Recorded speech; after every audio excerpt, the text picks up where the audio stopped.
আব্দুল কাদের জিলানী রহমতুল্লাহর বয়স যখন 7, উনি বাড়ির সামনে খেলা করতেছেন। এমন সময় একটা মহিলা কিছু দুধ কলা নিয়ে তার বাবার সাথে দেখা করতে আসছে। আবু সালেম মুসা ছিলেন মসজিদের ইমাম। আল্লাহ আল্লাহ দোয়া নিতে আসছে মহিলা কিছুক্ষণ পর মন ভার করে আবার চলে যাচ্ছে। তখন আব্দুল কাদের জিলানী জিজ্ঞাসা করলেন, আপনার কি সমস্যা, কি হয়েছে? বলল, আমি আবু সালেহ মুসা ওনার কাছে দেখা করতে গেছিলাম, কিন্তু উনি দোয়া করলেন না, কোনো আশ্বাস দিলেন না। বললেন, আপনার সমস্যা?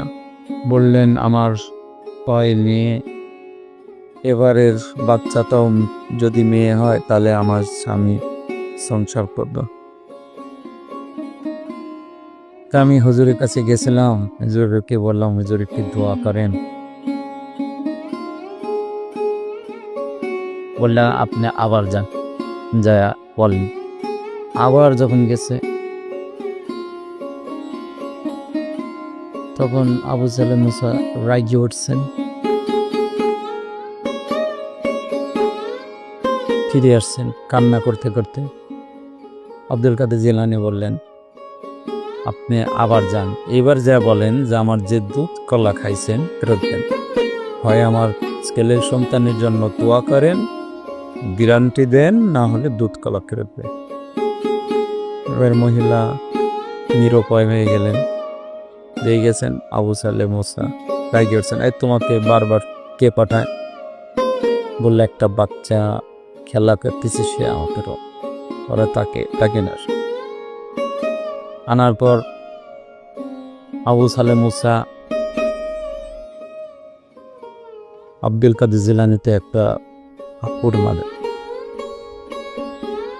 এর আগে একটু কথা বলে যে, বাবা তুমি দুধ কলা খাইছ, হয় সন্তান দাও, না দুধ কলা ফেরত দাও।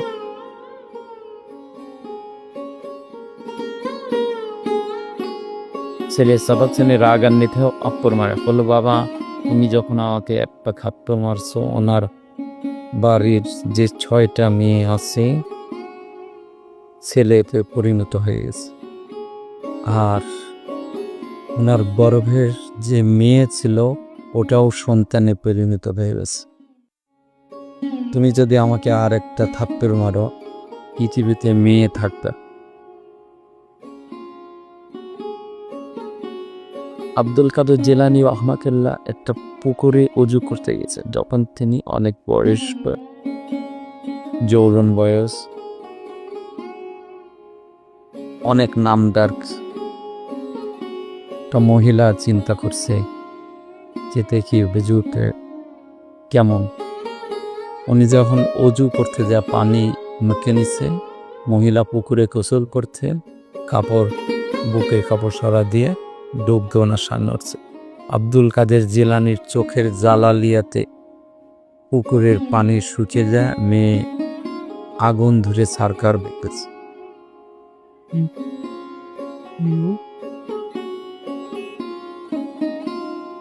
আব্দুল কাদের জিলানী রহমাতুল্লাহ ওলিকুলে শিওমন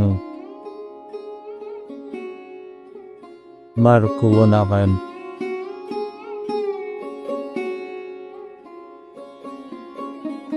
আমাদের সাথে থাকবেন।